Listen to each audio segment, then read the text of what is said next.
As I rise today to address the dire national security situation and the responsibility of this body to pass a National Defense Authorization bill this year.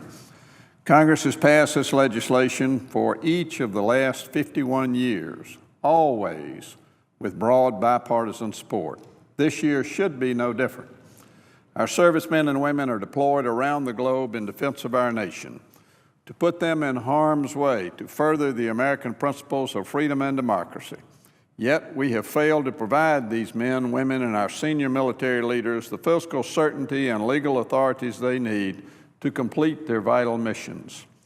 Instead, we have a Senate majority intent on fundamentally altering the way the Senate conducts business by pushing through bills without a full and open process. This is not the way the Senate was designed to function. This year's National Defense Authorization Act was reported out of the Senate Armed Services Committee on June 20th of this year. Since that time, it has been delayed time and again by the Senate Majority Leader as our defense leaders struggle to implement our national security strategy. General Dempsey recently transmitted to congressional leadership an itemized list of 26 authorities that will expire at the end of this year or shortly thereafter. We're not talking about legislating ancillary programs or non-essential functions. We're talking about military special pay and bonuses for deployed service members, funds to transition security responsibilities to our Afghan partners, and critical counterinsurgency programs in the Middle East, as well as funding for our intelligence community.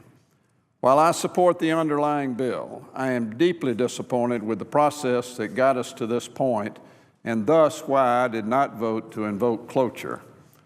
Frankly, I had several amendments I would like to have added to this bill, addressing such issues as a technical correction giving reservists and National Guardsmen proper credit towards retirement time for time spent deployed, and an important land transfer of Camp Merrill in Georgia between the Army and the U.S. Forest Service.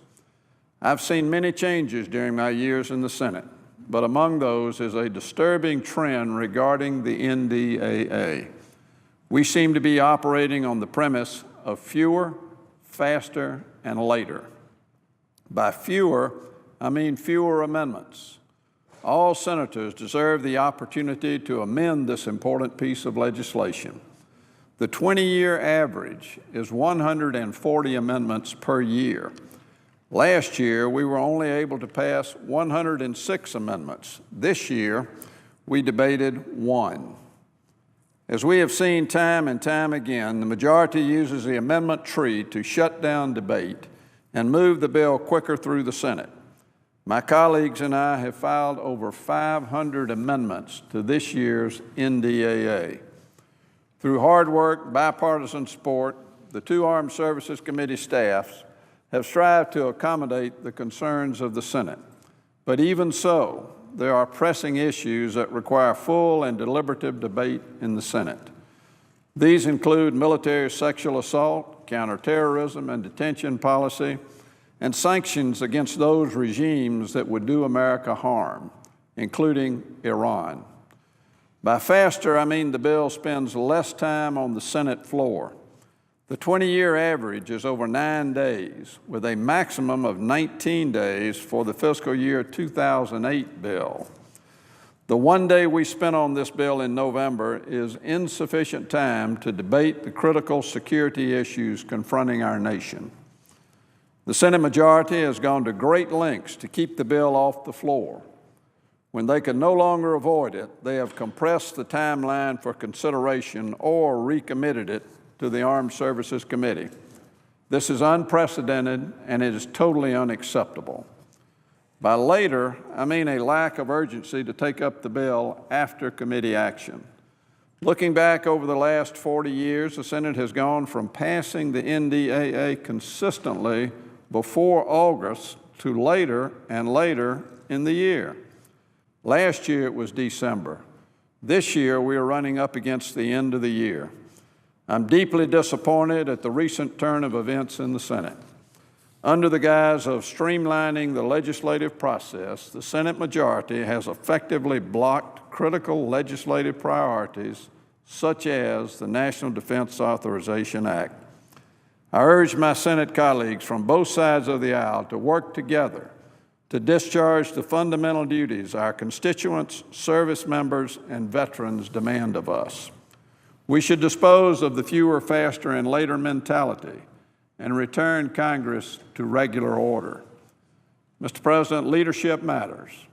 No one knows this better than our men and women in uniform. The Constitution of the United States tasks us with providing for the common defense. I fear we have failed in our constitutional obligation, and this failure is a failure of leadership, plain and simple. With that being said, Mr. President, I want to pay particular compliment to Chairman Levin as well as to Ranking Member Inhofe for their leadership, which has not failed the country, nor has it failed this body. They got together and produced a bill that came out of our committee in due course after full and open debate on many critical issues, with the understanding that we would have the opportunity on the floor of the Senate to file amendments, debate those amendments, and have up or down votes. Chairman Levin has been more than accommodating throughout that process before and after the time this bill came out of the Armed Services Committee. Likewise, Senator Inhofe has been more than accommodating to make sure that members on this side of the aisle had free and open access to the debate process. They have provided the kind of leadership that we expect.